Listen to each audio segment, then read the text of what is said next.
A state bill is getting a lot of attention, shortening work weeks to 32 hours and paying overtime beyond that. Yeah, it would apply to companies with 500 employees or more. Bay Area Assemblyman Evan Lowe joins us live. Thanks for joining us. You co-authored this bill.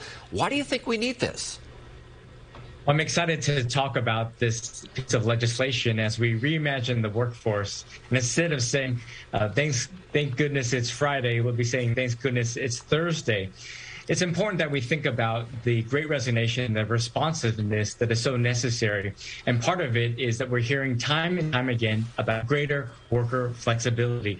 That's what workers are demanding. And this provides us an opportunity to reimagine the workforce, uplifting the voice of workers, while also helping to ensure that we can do the type of things in a more efficient manner, and also taking care of our family and our loved ones.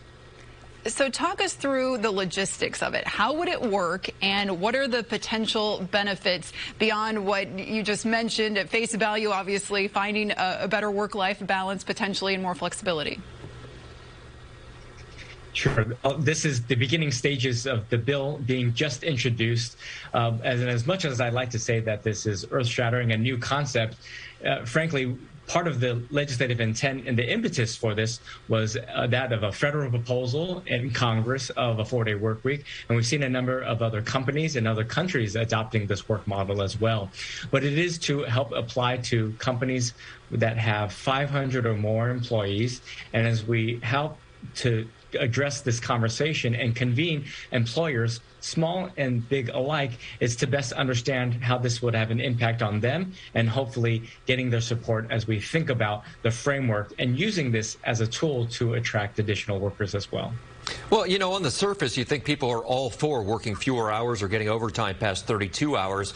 We posted this story on social media, and so many people are actually against this idea. Viewer Venetia Hubbard, let me read what she wrote. So companies will schedule 32 hours instead of 40, so they won't have to pay the overtime, and then bring in lower paid employees to make up the hours of work they lost. And then Susan McCormick of Citrus Heights writes, many people depend on 40 hours a week to barely survive. How do you expect them to survive on 32 hours a week?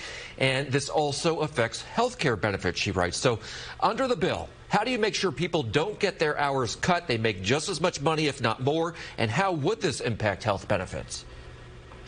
More hopeful that employers will do the right thing and not look at lowering hours to get out of helping to support that of the workers. What's best for the worker is also good for the employer.